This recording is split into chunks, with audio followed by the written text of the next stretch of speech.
നമസ്കാരം. വയനാടിൻ്റെ പ്രകൃതി ശോഭയെക്കുറിച്ച് ഒന്ന് ആസ്വദിച്ചാലോ? പച്ചപ്പുള്ള മലനിരകൾ, നീലവസ്ത്രം പോലെ നീളുന്ന കാടുകൾ, ശാന്തമായ നദികൾ ഈ പ്രകൃതിയുടെ ഒരു ഭാഗമാണ്.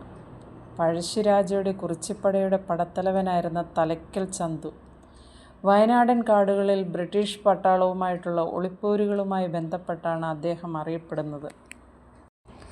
തലയ്ക്കൽ ചന്തു പങ്കെടുത്ത ഏറ്റവും പ്രധാനപ്പെട്ട പോരാട്ടം നടന്നത് 1802 ഒക്ടോബർ 11 വയനാട്ടിലെ പനമരത്ത് വച്ചായിരുന്നു.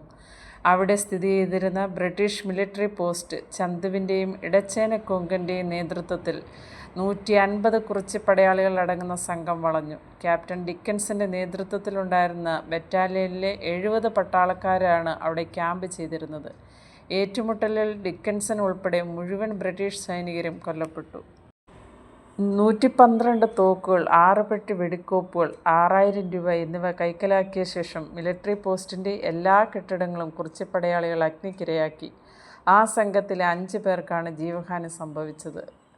1805 നവംബർ 15 തലയ്ക്കൽ ചന്തു ബ്രിട്ടീഷുകാരുടെ പിടിയിൽപ്പെട്ടു. ബ്രിട്ടീഷ് സൈന്യം അദ്ദേഹത്തെ സൈനിക താവളത്തിന് സമീപമുണ്ടായിരുന്ന കോളമരച്ചുവട്ടിൽ വെച്ച് കഴുത്തറുത്ത് കൊന്നു. പഴശ്ശിരാജയോടൊപ്പം നിന്ന് ബ്രിട്ടീഷുകാർക്കെതിരെ പോരാടിയ ചന്തുവിൻ്റെ രക്തസാക്ഷിത്വത്തിൻ്റെ സ്മരണയ്ക്കായി സർക്കാർ 207 വർഷങ്ങൾക്ക് ശേഷം ഇവിടെ സ്മാരകം നിർമ്മിച്ചത്. എം.എ. ഷാനവാസ് എം.പിയുടെ പ്രാദേശിക വികസന ഫണ്ടിൽ നിന്നുമുള്ള പണമാണ് ഇതിനായി വിനിയോഗിച്ചത്. അന്നത്തെ കേന്ദ്രമന്ത്രിയായിരുന്ന ശ്രീ കെ.സി. വേണുഗോപാലാണ് ഉദ്ഘാടനം നിർവഹിച്ചത്.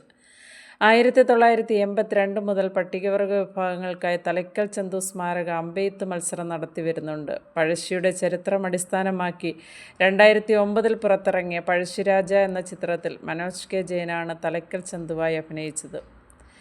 ഈ പ്രകൃതിയും ചരിത്രവും ചേർന്ന് നമ്മുടെ ആത്മവിശ്വാസത്തിന് പുത്തൻ ഉണർവ് നൽകുന്നില്ലേ? അതൊരു കെടാവിളക്കായി ഏവരിലും ഉണ്ടാവട്ടെ എന്ന് ആശംസിച്ചുകൊണ്ട് നിർത്തുന്നു. ജയ് ഹിന്ദ്.